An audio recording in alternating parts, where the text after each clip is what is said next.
sources of living.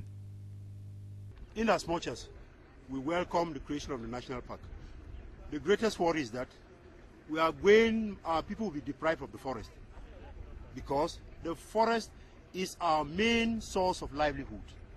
Now, the villages which are in the heart of the park, what is going to happen with them? Secondly, the villages at the periphery of the forest, what is going to happen with them? When you take the forest from us, it means you have taken everything from us. So we are appealing to the government and to the international community to give us other sources of living, maybe by promoting livelihood activities which can make our people sustain our lives. You certainly know some of these livelihood activities. Could you mention them? Yeah. In the forest, our main source of protein is the forest. Killing wildlife and harvesting vegetables. The forest is also our main source of medicinal plants. So, if they can sponsor livelihood activities like pig raising, apiculture, that is bee farming, mushroom cultivation, snail farming, I think this will go a long way to divert the attention of my people from the forest to our homes. Are you satisfied with the assurances that have been made by the authorities? If I say I am satisfied, then I'm pretending. In fact, our figures are crossed. With all of this in mind, the Senior Divisional Officer for Kupe Manuguba Division, Ebwe Jume Felix, told Bakossi people at the Bangem Sensitization Forum that a management plan that shall spell out rights and duties of communities surrounded by the park will be put in place by government to address their concerns. However, it is difficult to say with exactitude when the management plan will be elaborated. How soon will this management plan be put in place? Well, I think it is quite a process, and I think as soon as MINFOF and the partner WWF and the communities are set to start, we will start. First, we'll start with the consultation process to look at how the whole thing will move ahead, and after that, we will sit down to do the management plan itself. And of course, we bring in all the stakeholders, because it is a multi-stakeholder thing. We have other ministerial departments that are involved, like the people of agriculture, the people of lands, and of course the people of livestock. So it's something that is a broad-based consultation. And I think those steps are very necessary so that everybody is aware that this is a protected area and it has to be managed in a sustainable way. Now, when we have the national park put in place, we need a good management plan. And it depends on, we can't say exactly how long time it will take. The important thing is become a good management plan that is accepted by communities, villagers, authorities, and the conservation side. So who are those you are going to consult? What are the groups of people you are going to consult in the elaboration of this management plan? The management, there's some general guidelines for a management plan that needs to be there, and MINFOF and these authorities know exactly what it is. We can be a partner to support this process to have it worked out, and of course communities has to be consulted.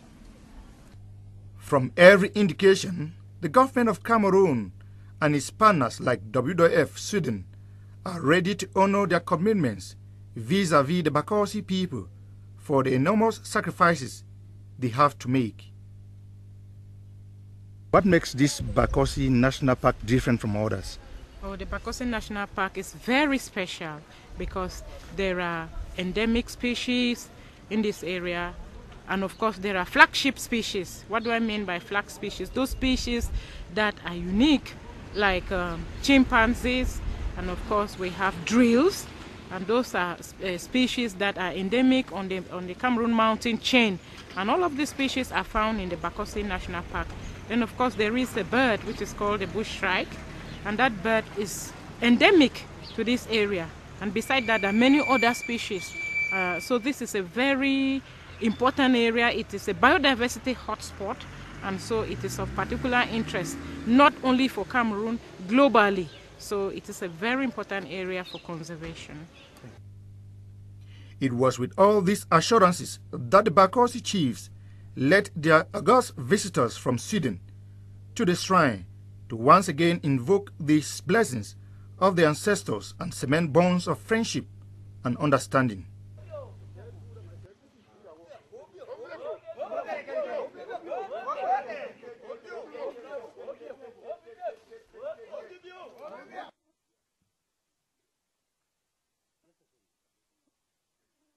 Members of this noble society,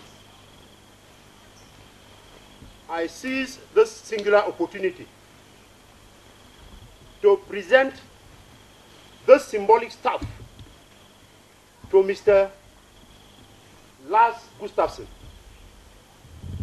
cognizant of the fact that this is the first time he has ever been to Africa, and Bangan is blessed that his first important stopover is in Bangan. When finally they emerged from the forest, Lars Gustavsson and Allan Carlson are conferred honorific traditional titles in recognition of their services to the Bakossi people. I have been receiving this honor with big humbleness.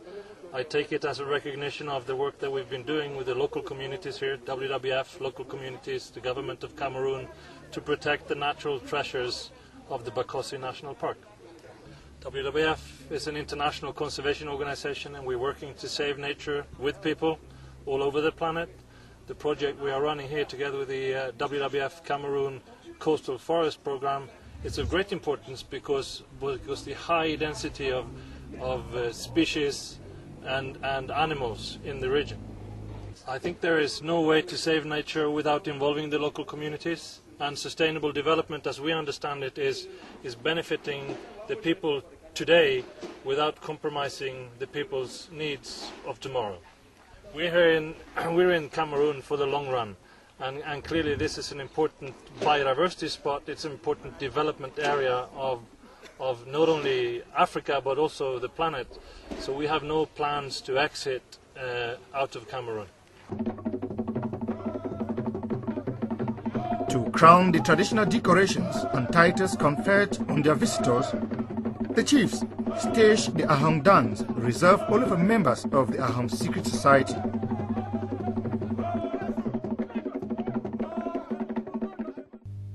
After this ceremony, Lars Gustavsson and Allan Carlson went to the Manuguba twin crater lakes.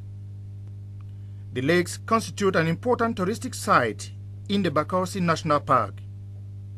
It is believed that the ancestors of the Bakossi people originated from this area. If promoted, tourism could bring in hard currency needed to improve on the living conditions of the mountainous populations. WWF Sweden, through the Costal Forests Programme Cameroon, is already funding a number of income-generating activities in the Bakossi landscape area to reduce excessive pressure on forest resources. An example of this is the Partners for Productivity Foundation in Bangem, which runs a large farm on which the people cultivate a variety of food crops for the local and national markets. Also of capital importance to ongoing efforts to fight against poverty and enhance agroforestry activities is the cultivation of Prunus africana. It is a plant with a high medicinal value. According to local farmers, benefits derived from the commercialization of Prunus africana far surpass those derived from the sale of coffee and cocoa, which have for a long time helped the people as cash crops. Other community-based organizations in the Bakossi landscape area carry out bee farming. This is a bee farm in Tombe.